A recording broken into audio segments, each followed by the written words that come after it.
Hey, we're back on the road to WrestleMania 39. I'm Double G, and you see those smiling faces. Oh, now there's a smiling face. I have with me Jeremy Finestone, who does a show on our network called Speaking of Strong Style with Stephen Conway. He also helps out with a lot of our YouTube stuff. And Paul Fontaine on the bottom there, co-host of the Dynamite Show on our Patreon. As well as you could have put like multiple things in this little headline here. In the clinch, you're on double duty because you're doing some UFC stuff. I'm sure watching it later. Jeremy's trying to get me on his show today earlier. Sure, why not? All right, so we're here to talk about the Road to WrestleMania. This is our third show. The previous two we were sort of recapturing what happened at the Royal Rumble and such, and now we're going to do Elimination Chamber preview, but there's also stuff unrelated to the Elimination Chamber that we're going to talk about. First off, I wanted to mention that the Power Bombshells tomorrow morning, Sunday morning, they are going to do the Super Bowl pre-show. So you'll get a little bit of football talk, you get a little bit of wrestling talk. I'm sure there will be lots of Rihanna talk from Mel and Sam. So that is 10 a.m. Pacific, 1 p.m. Eastern on the YouTube channel. So if you can just go to the YouTube channel and click the notify button, and you'll get a reminder of when they go live. And yeah, we're ready to roll. The only other thing I wanted to mention is we have a beta version of our Fight Game Media Network Discord that we're working on. Jeremy did a lot of work on it, and we're kind of just, slowly but surely we're getting people in. If you are watching this or listening to this, and if you're listening to this on the Patreon, we're going to send a Patreon-wide invite out on Monday. But send me an email, gg@fightgamemedia.com, and I will shoot you an invite to our Discord that has been a lot of fun in these several days here. We had to pull Paul out of the Discord to come record with us. Okay, so what are we going to talk about here? Let's first talk about what I thought was a pretty fascinating money. We talk about money promos, the idea of a money promo, and who knows what draws money really these days. But Paul Heyman and Cody on Monday on Raw did what I would consider to be a money promo. And there's this interesting thing that they're doing because they have one really hot storyline on SmackDown with Sami Zayn and Roman, which we'll get to. And then you also have Cody and what he's going to do for WrestleMania on Raw. And I can imagine keeping those two hot and interesting is a little bit of a tug of war. It's probably not the easiest thing because you're looking at what's working on one side. So you can't repeat that thing. You got to have something completely different working on this other side. And what we learned by reading The Observer, well, Paul will probably read it tomorrow because he's got to print it out. He can't read it on his phone, on his media like I do. But Dave wrote a story and basically said that Paul Heyman and Roman Reigns are just both kind of tied into both of these storylines and where they're going. And I thought that was fascinating that here we are. When did ECW die? And Paul Heyman, and how many times has he been fired from roles in WWE? And yet the guy is still such a big part of professional wrestling in 2023. And he's got his hand in both situations because they're both programs for Roman Reigns. So, Paul, I want to give you the first opportunity to talk about that promo because I know that you really loved it as well on Monday and sort of how it relates to this whole thing. Yeah, I just think it's amazing how Cody is able to come up with this stuff, and this happened, whatever he said, it was 2000, so 23 years ago, and we have never heard this story. Yeah. And I believe him. Now, whether it's true or not, it doesn't even matter. I mean, it's probably truthful, whether or not it's exactly the truth, but there's definitely source of truth in there. There's truth enough. And it kind of hit me when I was listening to it. It reminded me of some of the MJF promos that we have seen and continue to see, but slightly different in AEW. And I think that my guess is that Cody Cody's fingerprints were on a lot of those promos. And this is the kind of storytelling that he likes to do. And he probably, you know, I'm sure those guys are still friends and they talk and everything. So, but it was something that was desperately needed right now because the fans were in jeopardy of kind of, you know, like they're really invested in the Sammy and Roman storyline. So they needed something to remind you that, okay, that match is happening. It's happening soon and it's a big match, but we got a bigger match coming. And so I do like the fact that they finally gave us a reason to care about Cody and Roman other than the fact that Cody won the Royal Rumble. Okay, you said bigger. I hope. I mean, I think we hope, right? Well, because in terms of a bigger stage. And my worry when it comes to WWE booking is you have this giant thing and it's grandiose and it's, oh, The Rock is back. And then you still got to tell the story. And can you keep that heat from the idea, which is what people are fascinated about, right? It's really Cody Rhodes coming back from injury and winning the Royal Rumble as an idea. The idea sounds great on paper, but how do you actually put that into play? And when you do, can you keep it up? And so I had this conversation with Big Dave yesterday, which is, was that part of the angle, that great promo that they did, was it too early? Can they keep the level of that stuff? And if they don't, you know, do the fans kind of go, oh, wow, you know, I really wish, you know, we saw what was really good and now it's not as good? Yeah, that's a great question. And I haven't heard your show with Dave yet, but You got to wait for Monday on that one too? No, just when I get to it. I'm just kidding. I know. I when I get to it though, I mean it's always on the list. But yeah, that is a danger for sure. But I'm confident that, you know, between Cody, Roman, and Heyman, they'll figure out ways to keep us invested in the storyline over the next 7 weeks. So Jeremy's point of view is pretty interesting here to me because you, Paul, have not really stepped away from WWE of late. Like you're even during the pandemic when a lot of people fell off, like you were consistently watching. And I approached Jeremy and I was like, hey, dude, we're going to do this show called The Wrap. It's going to be WWE focused. You know, here's who I want to do it. And, you know, I would love to hear you be on this show as a guest. And so he's basically like, okay, so you're telling me I have to watch WWE again. And so luckily for Jeremy, when he did tune in, it's really been the best of WWE probably for the last 10 years of what they've been doing from last year and this year. So Jeremy, say sort of the same question about the Cody thing and Heyman. Like, did you see that as like money? Was that exciting promo to you?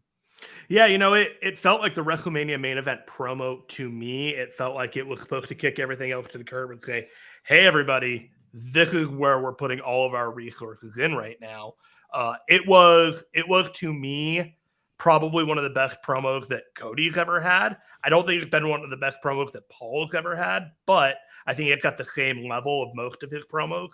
And so when you combine that kind of firepower into the ring, yeah, we know Sammy's in the headlines and in the periphery, but it really does feel like we're looking past him in a lot of ways. And the problem there is the Paul Heyman success story was too successful. He had two angles that they're competing with each other for priority.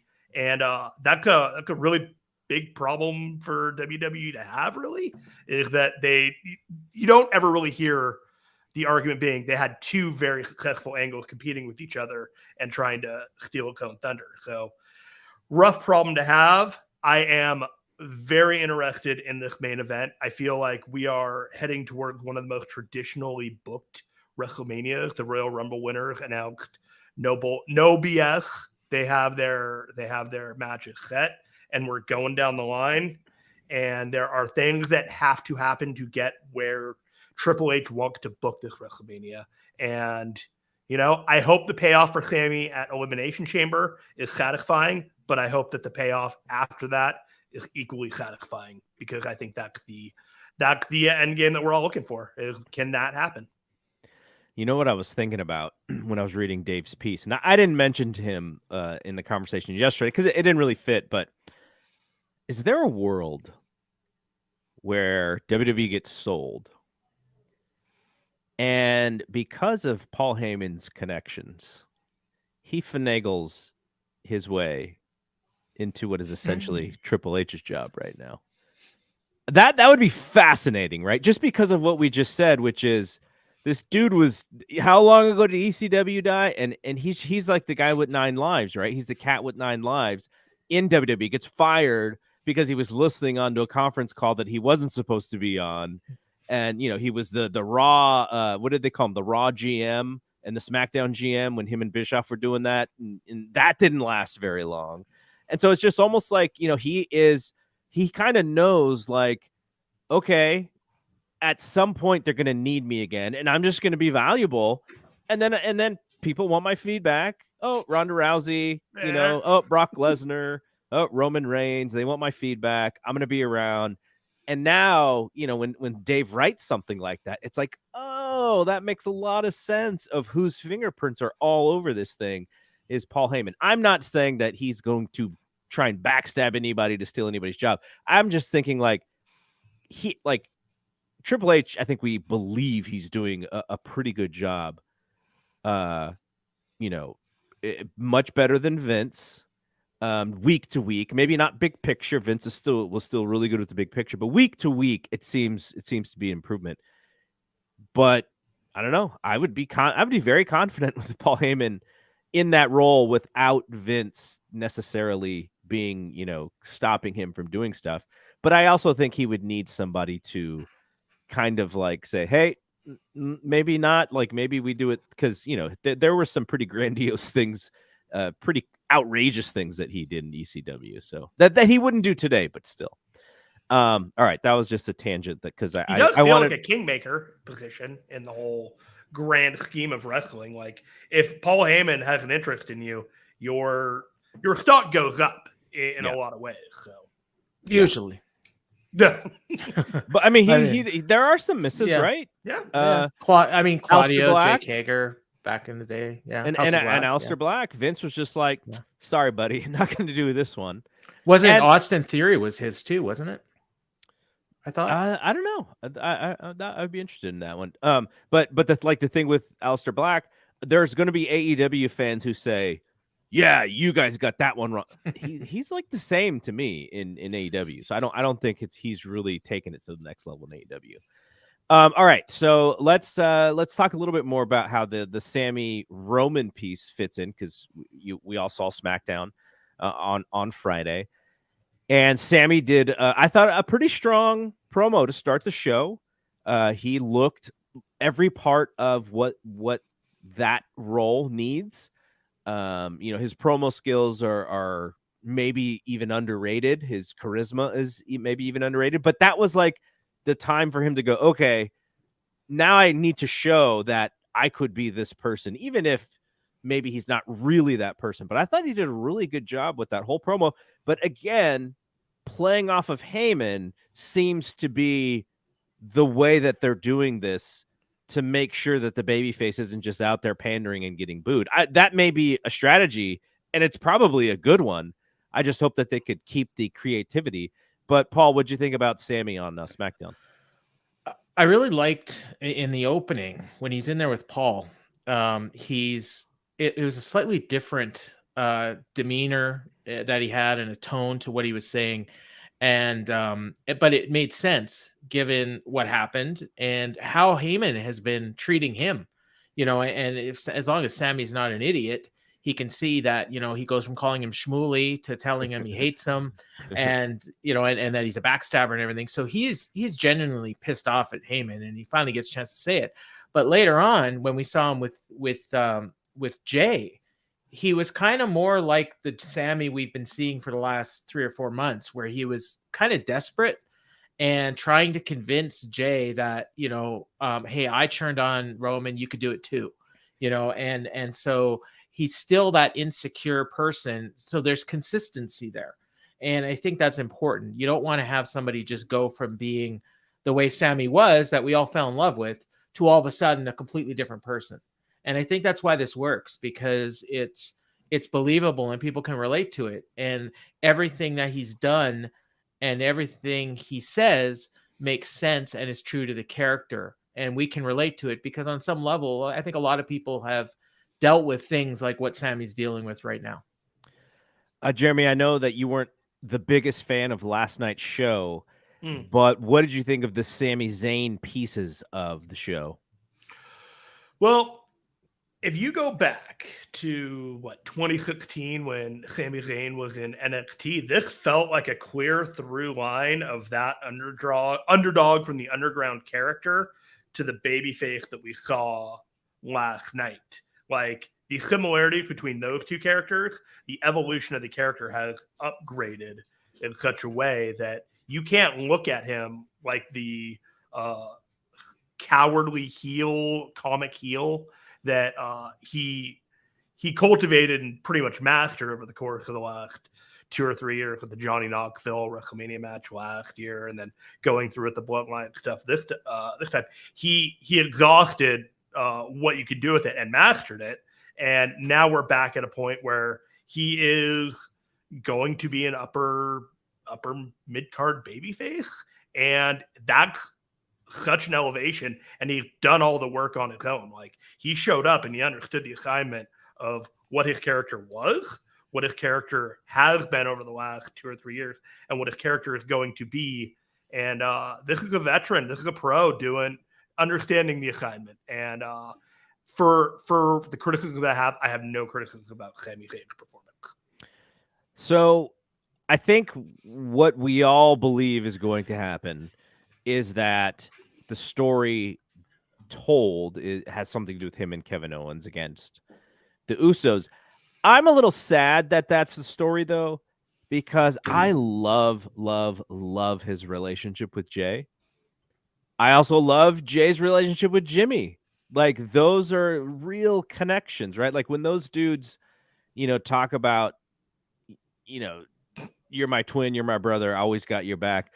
Like, that's real. Like, I've my stepkids are twins, and they're inseparable even when they don't like each other. Like, they will start on the couch, 3 feet apart, and in 20 minutes they're sitting right next to each other. Like, that's just how it works with the twins, the identical twins. So those relationships are so strong to me. So if we fast forward, less than 2 months for WrestleMania, and you're telling me that Sami Zayn and Jey Uso are going to be on opposing sides, I don't know, I'm kind of sad. Like, I feel like they weren't, I want to see more of them, and we wouldn't have had long enough with them. Like, does that matter to you at all, Paul? Because I know you're very happy with what seems to be the story of where we're going. I think that we need to feel that way in order for what we think is going to happen to have the kind of effect that we expect. So because we are invested in Sammy and Jay as friends, it means more when Jay turns on him, and if he turns on him. And when it happens in Montreal in front of, Sammy's hometown and his family and his friends, and it will resonate more than if it just happened on, SmackDown from Mohegan Sun. That is an important match. I assume, and the way I would do it, he's on the verge of winning the title, and then, Jay shows up, and maybe it's even a situation where Solo is going to prevent Sammy, and then Jay shows up, and you think he's there to help Sammy, and he actually turns on him, and then, something like that. And although what I will say is that there's been so many times along the way in this storyline where we think we know where it's going, and it kind of goes there, but there's like a twist that we didn't really see coming that makes a ton of sense. So I'm kind of in the back of my head hoping for something like that.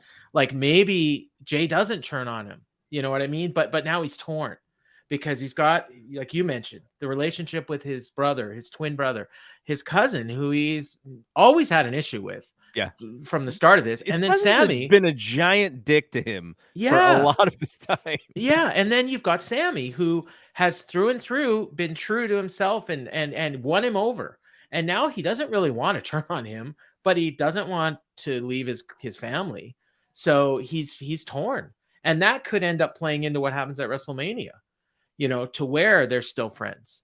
So yeah, I think I know where it's going, and I think it would make sense if it went where it was going. But I'm kind of half expecting and hoping for a twist that I didn't see coming that makes sense. I always say that there's a very, very small amount of times where I actually still sort of feel that romanticism about wrestling, right? Like, where I get kind of sucked into something because I'm just watching it to analyze it more so. And sometimes when you get sucked in, then it biases what you're watching. And I had to catch myself a little bit watching SmackDown because they played the lead up or the build up to the fist bump between Sammy and Jay so well. I was like, oh, he's not going to give him a fist bump. I was like, oh, okay, the fist bump is there. It's kind of like the don't let I don't want anyone to see that I did the fist bump, but it was still. I was like, okay, we got it. And I was like, wait, I can't get into this that much. But Jeremy, is Sami Zayn and Kevin Owens versus the Usos for the tag team championship at WrestleMania, is that big enough for this Sami Zayn character? Yeah, I think so. This always felt like the end game for the angle, even though it kind of got out of control of its own momentum. So with Paul Heyman involved, I feel like there is some element of Greek tragedy that is still going to play out with all of this. Like Sami Zayn may win the titles with his friend, but he's going to lose friends in the process that means something. Jay will lose the titles, and maybe he loses friends, or maybe he loses family. Everybody's going to lose something that they really, really want, and people are going to gain something in return. I don't know if the angle is really going to play out for Jimmy and Jay at the Elimination Chamber. I think they're doing like you got to stay home on TV according to Roman, and that was the last part of the show, which was Paul Heyman telling Jimmy, and it's just like Sammy called it out. He's like, why are you so creepy now? And like and like Jimmy's like, you can tell Jimmy's like thinking about what's going on with his brother, and all of a sudden Heyman's just right behind him. He's like, what? and he said, yeah, I have my phone. We don't have any signal in this room, so I couldn't bring you on the call, but Roman doesn't want you in Montreal. He wants you to watch TV because sometimes you can see things on TV that we don't see in the arena. Now, the only interesting thing about that is the whole cell phone signal line. So did Roman say that, or is Paul going into business? And is Paul going to somehow have, be kind of the evil conspirator of the whole thing? That's an intriguing thing that I never thought about until I saw that thing where he's like, where I could tell like he was lying. Or does Jay show up to disobey Roman, and then end up turning on Sammy? Because I believe that Jimmy is the one that can't get into Canada. Mm-hmm. So if Jay shows up, even though Roman specifically told him not to, and it kind of has parallels to when Sammy showed up after Roman told him not to. Yeah. So then we would think Roman's pissed off at him, and then all of a sudden he turns. Or he doesn't. I got a question. Is this match in a chamber, or is it just a regular one-on-one? I think it's just a regular match. Regular match. Yeah. Okay. All right. Yeah, all bets are off, really. I think we all kind of agree. We know how the match is going to end. It's just a matter of what they do to get to that end and what they decide to do immediately after. Like we haven't seen Kevin Owens in the entirety of the run-up either. It would be shocking not to have him appear in Canada for this pay-per-view in any way, shape, or form. So, maybe we got to keep that in mind, that the angle is going to be something completely different, going with the Owens factor rather than, Owens saved Sammy from another beatdown by Roman after the match. Like what scenario gets Kevin Owens into the Elimination Chamber program for the pop that inevitably he's going to get? That's a great point. He absolutely has to be there for sure. 100%. Okay. So, we'll see what happens this weekend. it's going to be a crazy weekend for Jeremy and I, because we got the New Japan show, which we had bought tickets to months and months and months ago. And, New Japan needs to get better at this, because in previous San Jose shows or San Francisco shows, it's San Jose shows both times. There's been an AEW pay-per-view the same night. And so it's like we have this long old night. And so finally AEW, not the same night, and the WWE show's the same night. So that sucks. But we could always throw if I get bored with TJP, or if he's going to be on that show or whatever, then I can just throw on the WWE network on Peacock. All right, so let's move along, because so we'll do a recap of everything that happened on this show next weekend. It's probably going to be Sunday, and it'll probably be early because the NBA All-Star Game is that night. So I will figure out the schedule, and I will alert everyone on Twitter and Discord and all that stuff when we're actually going to do it and who's going to be on it, because I only scheduled through these 3 shows just for guests. So we'll figure that out next week. Okay, so I wanted to follow up on one discussion that I was having with Jeff Hawkins, Paul's co-host of the Dynamite show last night, and Mel from the Power Bombshells. We were talking about what is going to happen with Becky. How come she doesn't have like a real linear path, a linear road to WrestleMania? And I know Paul has a pretty creative idea. I mentioned it on Wrestling Observer Radio last night, which Paul did not hear. So I'm telling him when he hears it that he will get name dropped on that show. But Paul, tell us what you think would be a good match for Becky, as we're wondering what she's going to do. Well, I will start by saying that if it was up to me, I would have Becky facing Charlotte, and I would have, Bianca facing Charlotte and Becky facing Rhea. That's how I would have booked this, months ago. But given where we are now, and the title matches appear to be set, we saw Lita return on Monday Night Raw to save Becky. There's rumors that Trish is going to be making an appearance. I would have a 6-person tag, Becky, Trish, and Lita against Damage Control. Now, there's the part of that is a bit of a hitch is that obviously Damage Control, Dakota and Io are the tag team champions. So they could lose those belts between now and WrestleMania. And then I believe, a lot of people think Ronda and Shayna are going to somehow be involved with the women's tag team titles. And we saw Ronda return last night as well. So, it's kind of all coming into play. But I would have, Becky, Lita, and Trish.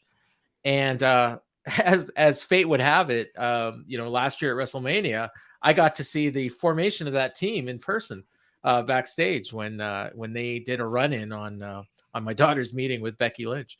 So it was kind of cool. I got to see that. And I do think that, they're obviously friends.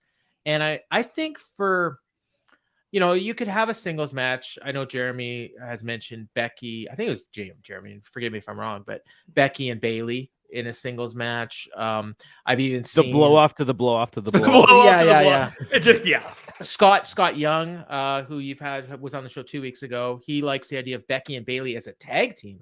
Not exactly sure how you get there, but I like this because it's 2 legends. It's something that everyone wants to see, and I think it'd be pretty high profile on the show itself, and would get some of the best reactions and maybe have a memorable moment. And it makes sense because Becky's been feuding with Damage Control since she returned.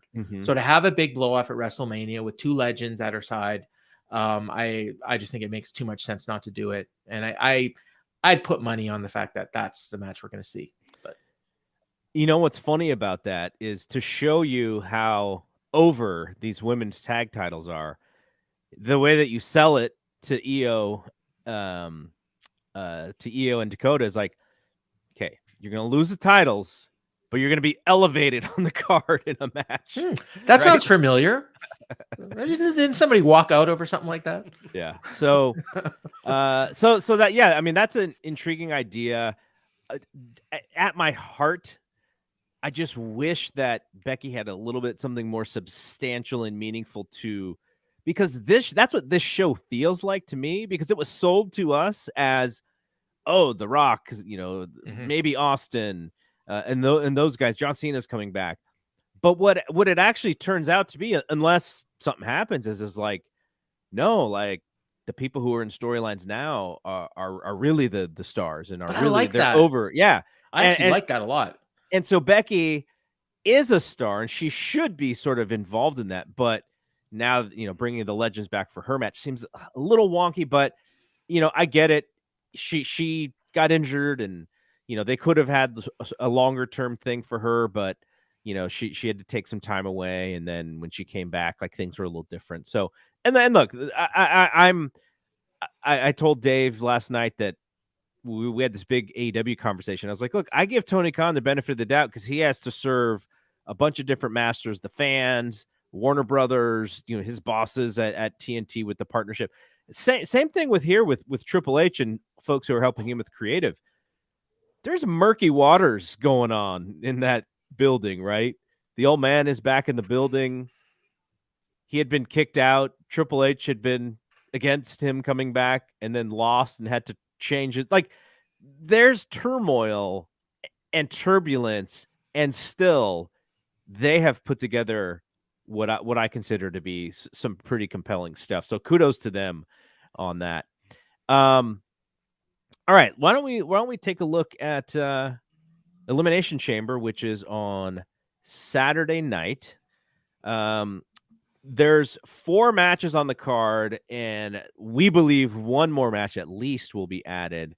And so let's go through these matches and talk about thoughts and anything relating to outcomes and such, and maybe even further along what we expect to kind of happen. So let's actually start here first with the feud that kind of had been put on hold because of Edge's commitments, but now Edge and Beth Phoenix, his wife, are back on TV facing Finn Balor and Rhea Ripley. Now, Rhea is in the big picture is in a very important match for WrestleMania. So I think this is very important for her to continue to showcase herself. But I also think she kind of needs to win this match. Mm-hmm. And so I'm hopeful that that's where we're going. You know what I want to give Beth Phoenix the most kudos to?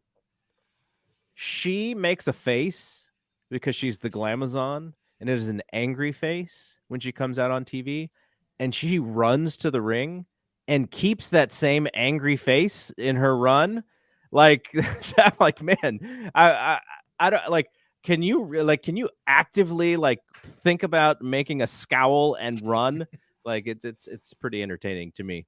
But okay, so Edge and Finn Balor have had this beef. This is I don't think that this is the peak, but I imagine this leads to a one-on-one match to kind of blow off their thing at WrestleMania. But is there interest here for you, Jeremy, in this match? Yeah, of course. The spotlight factor for Rhea Ripley looking dominant coming in and out of this match is one of the things I really that I'm going to be paying attention to. Beth Phoenix, she's going to be somebody that may become SummerSlam, one of those PLEs in the summertime, a potential contender for Rhea Ripley if she were to, in fact, get the title at WrestleMania. Are you selling me on she has to win this match? No, I'm selling that she has to look strong in this match. Yeah, okay. And that I think Finn Balor gets the pin over Edge on this match. I think that's the best plan to move forward for WrestleMania angles for all parties involved. I don't think Beth Phoenix is going to be in WrestleMania plans, but the other three all definitely will, including Dan's partners with each other. I mean, she may she could be involved in something else in Raw. Yeah. They're looking at legends right now to be involved in angles with other wrestlers. And, someone who needs to beat up Dominic Mysterio. That's Beth. That's a good job for Beth. Yeah, I am interested. I am assuming that this is a victory for Judgment Day, for momentum, mainly for Rhea Ripley, but to maintain the interest in the feud for Ed and Finn. So one of the rumors is Hell in a Cell for these guys, and Triple H has specifically said, we don't want to book the mat, or we don't want to book the cell or, all these different kinds of matches that they have without a reason to do it. And so could we see a Hell in a Cell between these guys at WrestleMania, which Richard had a question, could you see a Hell in a Cell on one night and then do another gimmick kind of match with Brock and Bobby on night 2? He's suggesting the Fight Pit. We've heard that before. Or is that just kind of overkill? I think you could get away with it. I could see a lot of people with a criticism of it being overkill, but the Fight Pit match would be a completely different match than a Hell in a Cell between Edge and Finn. Just quantifiably, just two different sets of wrestlers in those rings. I see the argument either way, but it doesn't make a difference to me. Paul, we saw the last Hell in a Cell at WrestleMania, right? I don't remember. Were you at Dallas? Yeah. Shane was there it was Shane and Undertaker. Oh, at WrestleMania. Yeah. Okay. Sorry. I was there too. Because we've seen a lot of Hell in a Cells, since then. Just pay-per-views. And that was, the match was there. there was one memorable moment. That's about it. But I kind of like that idea. I am way more interested in a Bobby Lashley, Brock Lesnar fight than I am in a match. I obviously in WWE it's going to be some sort of a work thing, but I feel can we get Daniel Cormier as the referee? Maybe I feel like those two would do a better job of it than Rollins and Riddle did. Yeah. I saw a really good version of it in Impact about a month ago with Kenny King and Speedball Mike Bailey. So wow, I didn't know that was a MMA influence. Oh yeah, it was awesome, and I think this would be not quite like that, but I do think these guys would have a believable kind of fight because they both done dozens of MMA fights, whereas Riddle obviously has that experience, but Rollins really doesn't. So I like that idea. I don't think they'll do it, but I really do like it. Our buddy Larry had an interesting idea too, in that he said he could see Charlotte costing Rhea. So going back to if Beth is possibly let's say she faces Rhea at SummerSlam, maybe Beth gets a pin thanks to Charlotte, and then they repay that, months and months and months down the line. And the other thing about this too is I'll let you get to Jeremy. This is in Canada and Edge is Canadian, so do you really want to beat the hometown team? True. Yeah. True. Go for it, Jeremy. At some point in this feud, do you think we see the Demon Finn Balor?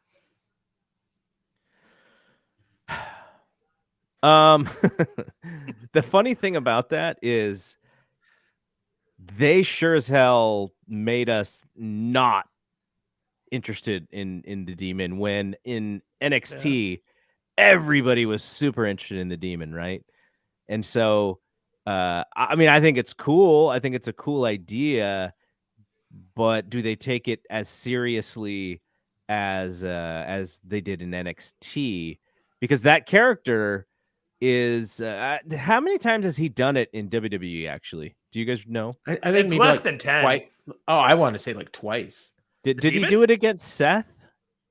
I'm trying to remember when he did. Are we counting it against or just? Or no, just the WWE version. Oh, 2 or 3 times. Did he do it against Edge once? What was that? Remember when they had that bloodbath thing? Was where he got dumped? Somebody got dumped blood. Who was that? I don't remember. It was Edge doing his Brood gimmick. It wasn't.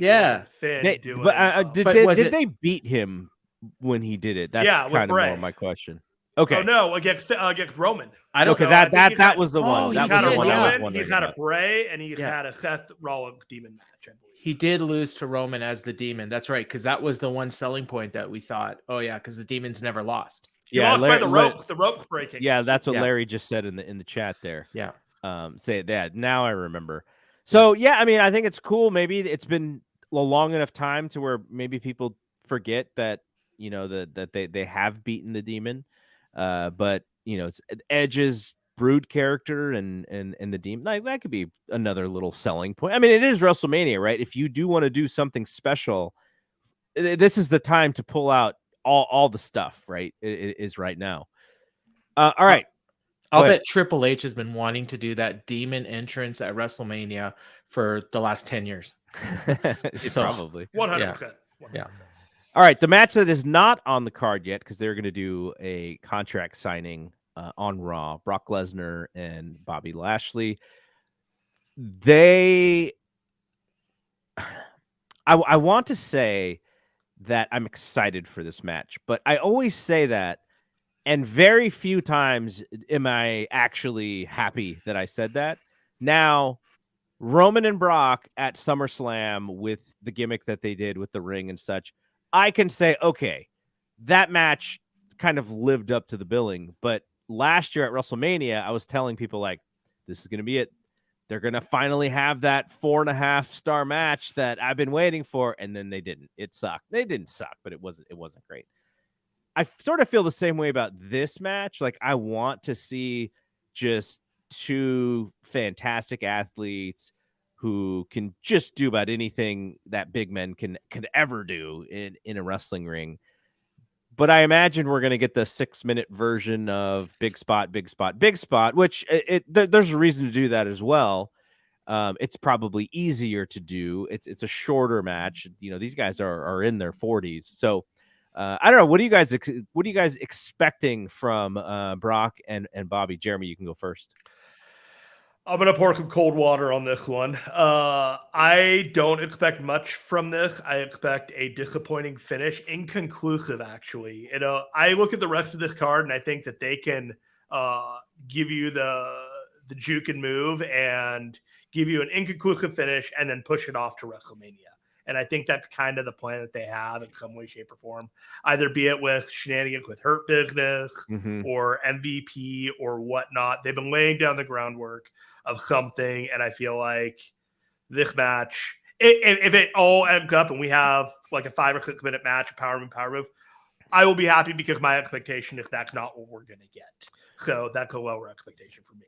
Paul, are you on the train of they're not doing Brock and Gunther this year? Because there's a lot of people who want that match, and they teased it in the Royal Rumble, obviously. And people were telling me, like, yeah, you can always do it next year. And then I say, one thing that we learned in 2022 is saving stuff for later sometimes doesn't work. So I would rather see that at WrestleMania and have them blow off Bobby and Lesnar here. But I if it doesn't happen and they want to wait till next year to give Brock something to build to, that's great as well. I would just very much cross my fingers that they could get there. I'm glad you brought that up because that's the match I really want at WrestleMania for Brock. I don't think we're going to get it. There's a scenario that, I invented in my head where Gunther comes down and just completely destroys both these guys, during or after the match. And then they do a 3-way. Although if I had to put money on it, I would say that Gunther's probably defending in a 3-way against Drew and Sheamus, but yeah, and that's fine too.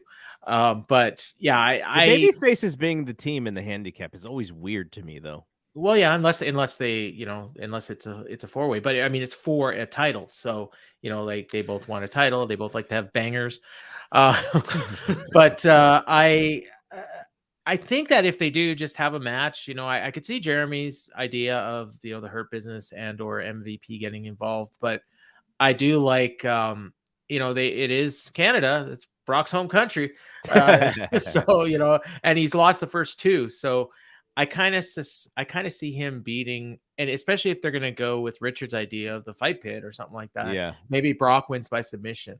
Yeah, Richard posted in the YouTube chat that he likes the dynamic of Shelton being opposite from Brock, which is a callback. Yeah, I like that too because they're former teammates, the Minnesota Wrecking Crew, and Shelton just celebrated his 20th anniversary in WWE. It's crazy. Yeah, it's not crazy. quite as big a celebration as Randy Orton. They did a really cool video package, and they dedicated main event to him about a month and a half ago. It was really awesome. It's I was very happy that I watched that show when I saw that.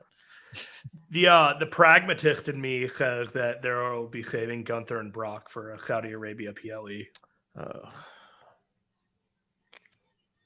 Yeah, I mean, he does work those shows for sure. Yeah. All right.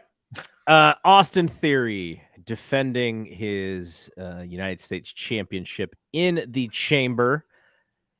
I always find the defense of a title in a match like this to be preposterous for the champion, but they do it all the time. They love the multi-man matches where the champion has to defend, and they give us the odds and all that stuff. Austin against Seth Rollins, Damian Priest, Bronson Reed, Johnny Gargano, and Montez.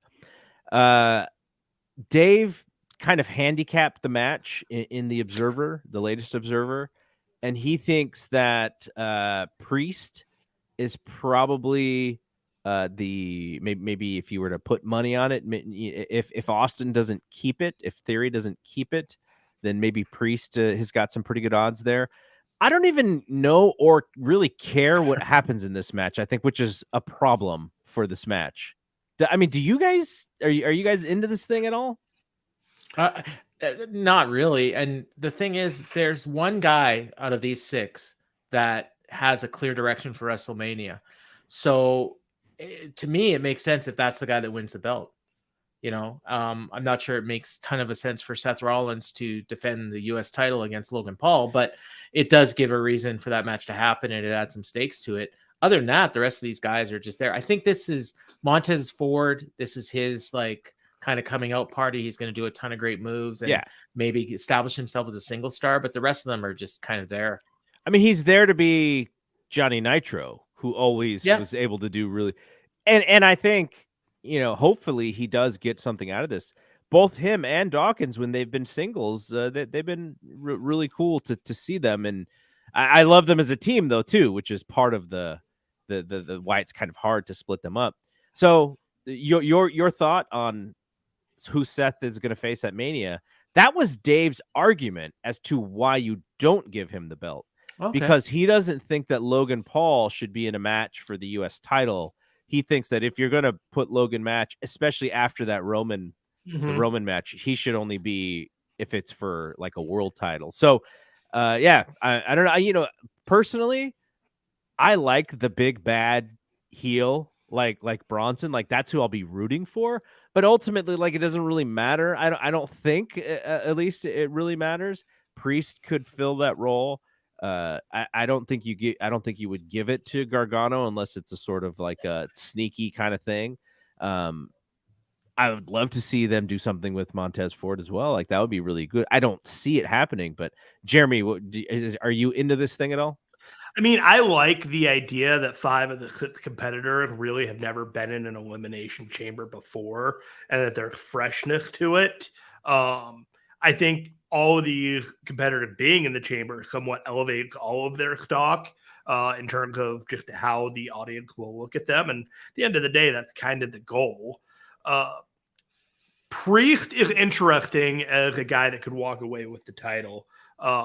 Bronson Reed is also. Again, I don't see Seth being the guy. I don't see Montez or Gargano at this point. Preposterous as you said it sounded. I do think that Austin Theory is walking out with the title afterwards. The unspoken rumor is potentially a matchup with someone that you can't usually see on WWE TV. and that's another argument, though, for Dave saying maybe he shouldn't win, because does John Cena need to be in a U.S. title match? Yeah, absolutely. You know what? It's the one title he's never won, right? No, John Cena would always do open title challenge, like open challenges with the U.S. title. The IC. There's one title he never won. Yeah, he never won the IC title, but he would constantly like do these open challenges. Yeah, you're right. And all the. I thought that was for the IC, but yeah, I think that was also the first spinner belt, wasn't it? When he won the U.S. title. I believe so. Yeah, that was first spinner belt. So him coming out and challenging for the open title and potentially losing, elevating Theory in the meantime. Like again, this is all designed to get these WWE superstars to look elevated in the eyes of the fans. So if this is the organic way to grow Austin Theory into the future of WWE, it's a damn sight better than the plan that they had with the Money in the Bank. And do I love it? No. Is it a better plan? Yes. All right. Another match that, it's crazy. Both chamber matches I'm just not into. But they're going to be the length of the show, right? Carmella is in the match. Nikki Cross.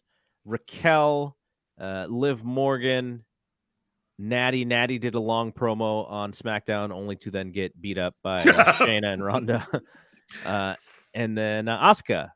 To me, unless they do something where, Carmella gets beat up and they sneak someone else as a surprise into the chamber, to me, this has to be Asuka. I've seen some Raquel Rodriguez votes. That makes it a little bit awkward, I think, for that babyface match. Asuka can do that because Asuka's a little bit more of an ass kicker in her babyface role. I think it fits. I've seen some Liv Morgan ones. I also similarly think Bianca and Liv Morgan would be a little weird at this point. But yeah, I don't know. There's not a ton of interest outside of seeing Asuka do some really cool stuff, and maybe, like Jeremy mentioned, the other match is kind of there to elevate folks, giving Raquel an opportunity and Liv an opportunity. I just see in my mind, I picture trying to do things that on paper look great and maybe in practice don't look as great, and that's really my worry for this match. But Paul, I'll let you go first here. Yeah, I was really disappointed when Carmelo won that 4-way to get into this match. There were 3 other choices in that match that I think I'd have been way more interested in this match if any of those 3 had been in it, which is Mia Yim or Piper Niven, or can't remember who the other one was. But I thought Piper Niven was awesome in that match. Yeah, my Piper would have been awesome. Mia would have been great. And then so we got this, and I think that they are definitely going to try some stuff. Natalya is a good base for people. I do like Asuka coming out of this and facing Bianca at WrestleMania. I think that is a chance for them to steal the show on whatever night they're on, because Asuka is one of the best workers in WWE, male or female, and Bianca has shown she can deliver on a big stage over and over and over again. She's giving Charlotte a run for her money in terms of being Miss WrestleMania, where Charlotte used to have the best match every year, and it's been Bianca the last couple of years. So I am looking forward to the aftermath of this match. I'm not so much looking forward to the match itself, although maybe I'll be pleasantly surprised. And more to your point about Asuka, which is, how does Bianca have another great match on that stage? It is with Asuka, right? Like that. Mm-hmm. That's the one. Again, with the Raquel thing, I understand it because it's somebody who's young and someone who has not been over a scene on television. But at the same time, I'd be a little worried about that match being good. Not because they're not talented, but just because she doesn't have the reps under her belt like Asuka does. And I kind of like the idea of Raquel and Liv as a tag team, and I would have them against Shayna and Ronda, in that long-term scenario I have. But we'll see. Jeremy, what about you? Yeah, I really think that Asuka is the clear choice to face Bianca going into it.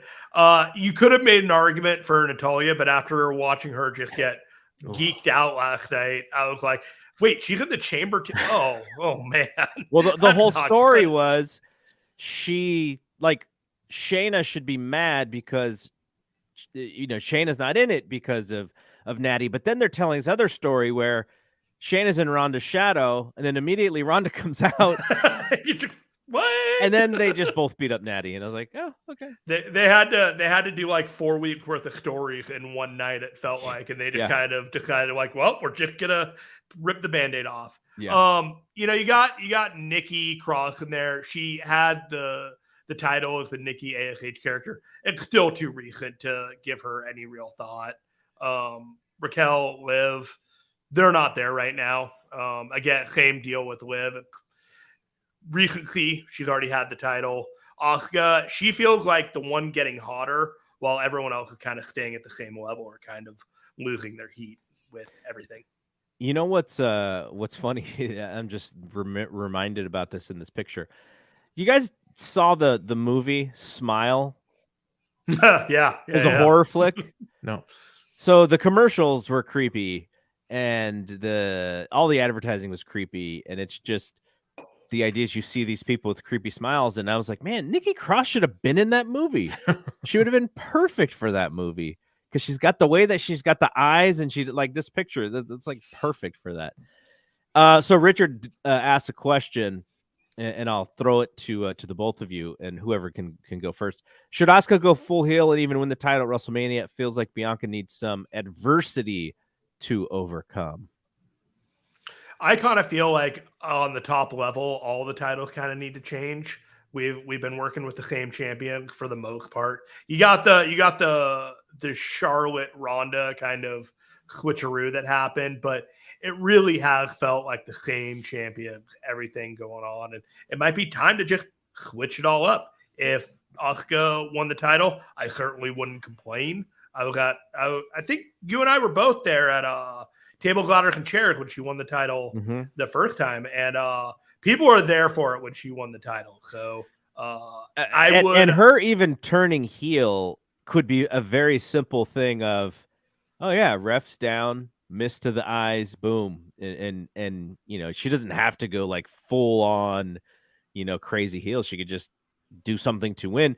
And I want to see Bianca win this match just because I think Bianca's a giant star. But the piece about the adversity is an interesting one because you want to continue to give Bianca reasons to achieve again and to become a champion again. And that could be something where you then build up a rematch all the way to SummerSlam and Bianca, and at Ford Field, you know, Bianca wins the title again or something like that. That could be interesting as well. You got to be careful the way you do it, though, because you don't want the crowd to pop for the heel turn, you know, because it's happening, and then, you know, kill Bianca's babyface momentum. And so I think if you're going to do it, you probably want to do it on TV. And then, you know, by the time you get to WrestleMania, you can build up that underground story of, you know, of her, or even after WrestleMania, you know, if she loses the title. Because I think it's very important to have Bianca as a strong baby face going forward for Monday Night Raw or SmackDown, you know, for WWE in general, because she's such a great representative for the company, and she kind of needs to be a baby face.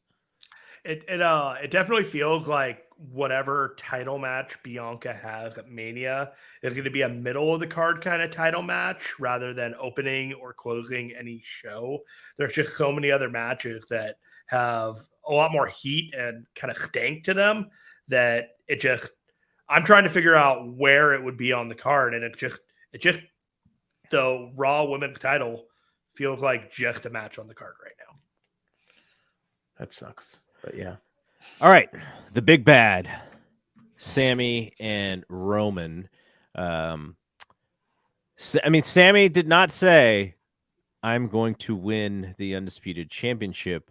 He said, what did he say? He was going to end Roman? Is that there was a terminology that he used instead of saying he was going to win the titles, or in 8 days it's over, or something like that.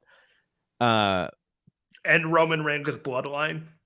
Is that what it was? Something like that. Might have been something like that. He focused more on ending Roman Reigns' reign rather than anything. Taking the title will accomplish that. So, how are you guys picturing the match here? Because Roman has a specific style in these title matches that you know, they're kind of they're a little slower in the storytelling. You know, you're getting to a peak, and it takes a little while to get there. Long match. I think Sammy could be really good in that story because he plays the underdog role well. He sells well. He's going to get these hope spots that the people are going to get super excited for. Larry already beat me to the question here. Do we see a pin in this match, or do we get the disqualification? What do you guys think? I don't like the idea of a disqualification, just because I think that WWE's been doing a really good job of staying away from those kind of finishes. Having said that, the fact that they have stayed away from it for so long, you know, that you do it once in a while, it's not as bad. So you can definitely see the scenario for that. But personally, I think it's more likely that, you know, we get a visual pinfall by Sammy, we get a ref bump, we get, and that this all sounds so predictable and, what we've seen before, but it tends to work. It tends to get the reaction from the fans that you want. And then Jay comes down, maybe Kevin, and somehow, it all ends up with, like Roman, pinning Sammy at the end. And then, and then whatever's going to happen after the match we get, that's going to lead to Kevin and Sammy against the Usos at WrestleMania, which, I think we all think is happening. What do you think, Jeremy? I think we're going to get the traditional WWE main event match. I think we're going to get 5 to 7 minutes at the beginning of Roman completely dominating and decimating Sammy in, about, and around the ring, doing the whole, what did you think was going to happen? Like, you think you're on my level. I'm all the things that you hear Roman Reigns yelling throughout the match. Mistake happens, an opportunity, Sammy gets his hook box, the whole deal. And then we get there. But I think Roman Reigns pinned them, because I remember sitting and talking to you 2 years ago when we were talking about how's the match with Edge and Daniel Bryan and Roman Reigns going to end. We all talked about it, and we all kind of had our predictions of how they would go about doing it. And when all was said and done, they both lost. It was all Roman Reigns. Everything was about Roman Reigns looking strong. He stacked 2 dudes, he pinned them, and we all just said, well, like, we should have known better. When it's WrestleMania season, Roman Reigns is not to be trifled with, especially his booking. I think he wins this match. I think he is going to be looking unbelievably strong for the Cody match going into WrestleMania. I kind of wish the Owens and Zayn friendship was sort of reestablished, and maybe it will be on Friday. Maybe there will be something that sort of reestablishes them as kind of like, okay, we can kind of walk on the same side of the street now. Because what will be interesting is, going back to Larry's thought of disqualification, is, Sammy tells Kevin Owens, no matter what you do, don't throw in the towel. Let me fight and let me win, let me lose. And Kevin Owens is watching this dude just get killed, and Roman knows that he could end it at any time. And instead of Kevin Owens throwing in the white towel, he just has to stop the match by jumping into the ring and fighting with Reigns, or he gets goaded into doing that. And so it saves Sammy a little bit in not having to be pinned, but it also shows Sammy, like, the guy was letting me, go on my sword, but he loved me too much to let that happen. You could tell a story like that. That would be kind of interesting. That might be a little bit too much Elite and Kenny Omega for WWE fans, but it's an interesting way to get out of the pin, because, man, that's going to be okay. Let me ask you both this question, and this could be a simple yes or no with a sentence. Are we going to get a sharpshooter spot in this match? No. Oh God, I hope not. Because I'm trying to think of what they're going to do to remind us that this show is in Montreal, right? We haven't seen anything in the build-up. Maybe there will be a video package in the beginning that shows the Brett and Vince and Shawn thing. I would rather they do that in Brock and Bobby, if they're going to do any kind of screw job tribute kind of thing. Is this Triple H's chance to finally put that behind it? It's something Vince always wanted to go back to, but maybe because this is Triple H, it's going to be, let's just give Montreal a pay-per-view and not remind them of what happened in 1997. I don't know. Yeah, I'm just hoping that we don't see even a tease to any of that stuff. It'll be nice. There's one aspect to this that, you mentioned earlier that we have not seen Kevin Owens since the Royal Rumble, and Sammy didn't actually save Kevin Owens. Sammy turned on the Usos, or on Roman specifically, and he mentioned that last night in his promo, that he turned on, I think he said the Bloodline, or he may have said Roman, but he didn't save Sammy or Kevin. He let that beating go on for a long time, and he didn't step in and help. So for Kevin to just automatically show up and save Sammy would kind of be out of character. He might stop the beating though, because Sammy stopped the beating. Or he may just attack Roman to get back at him, but not really saving Sammy. So there's still some tension between the two of them. And, and I do like, I think we all are expecting them to get to that Sammy and Kevin versus the Usos, but we still have to resolve this Sammy and Kevin thing. They've been off again friends for, 20 years, and they feuded as much as they've teamed. And at certain times and fairly recently, they've both kind of said, I'm done with you. Like, so for them to just all of a sudden, oh yeah, we're best friends now and we're going to challenge for the tag team titles. I don't know that that's exactly how they're going to do this. So Larry has a good idea, but I want to counter his idea ever so slightly, because he says Sammy has Roman beat, Jay interferes, causing a DQ, beatdown commences with Roman, Jay, and I think he meant Solo. Cody and KO make the save, babyface celebrate to end the show. I like that idea if Roman retains. I don't like that idea as much if Roman is going to lose the title, because if Roman retains, then you run Sammy and Roman back again because of this disqualification. But I think if Roman is going to lose to Cody, I think he's got to beat Sammy. I think he's got to pin him. Yeah, I agree. The other thing that I really like is that Sammy is a SmackDown talent and Kevin Owens is a Raw talent. So after whatever happens here at Elimination Chamber, they don't have 4 shows to run this thread through. They have all the Raw and SmackDown programming to build the reunion between Sammy and Kevin. So between a Raw and a SmackDown, I would honestly say you're going to get a pop around St. Patrick's Day where they finally decide that, we're going to do this. We're whatever fences and stuff. Because, Paul's right. They can drag this out. There's no reason why this happens on the Raw after Elimination Chamber, given all the other things that we're going to know with Cody and Roman and everything.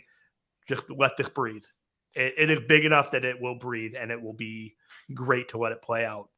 I do like Larry's idea, because you could also do a really big 6-man coming off of that could draw a big number on TV if they. I've been waiting for that. Cody, Kevin, Sammy, KO against the Bloodline. 6-man. It would be fantastic.